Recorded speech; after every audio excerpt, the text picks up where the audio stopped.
Hello everyone.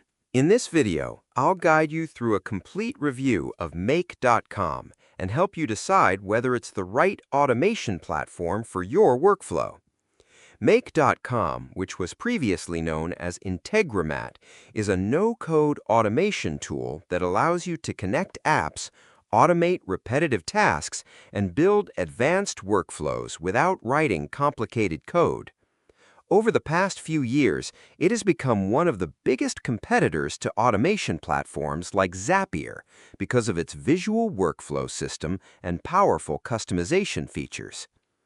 One of the first things you notice about Make.com is the visual builder.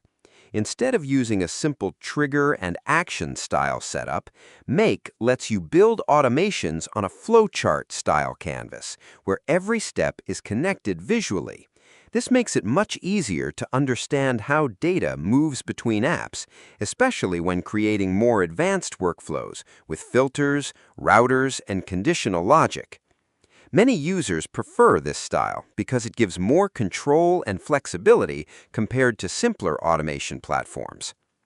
Another major advantage is the large number of integrations available. Make.com supports thousands of apps, including Google Sheets, Slack, Airtable, Notion, Shopify, Gmail, OpenAI, and many more.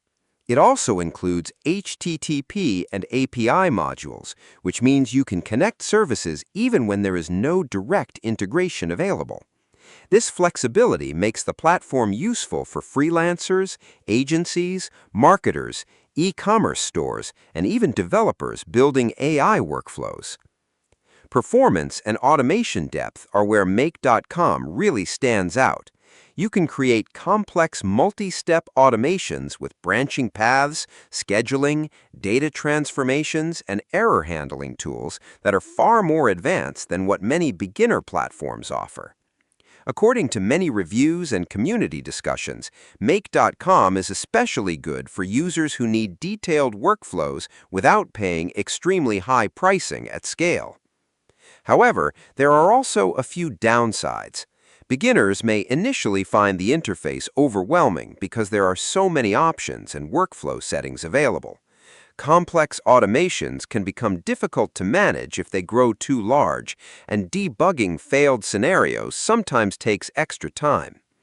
Some users on Reddit also mentioned that while the visual interface is powerful, it still requires logical thinking and a bit of technical understanding for advanced setups. Pricing is another important factor. Make.com includes a free plan for testing and smaller workflows, while paid plans scale based on operations or credits used each month. Compared to some competitors, many reviewers consider Make.com more affordable for large, multi-step automations. So, Make.com is one of the best no-code automation platforms available right now for users who want flexibility, advanced workflow control, and powerful integrations without relying heavily on coding. Subscribe the channel for more videos.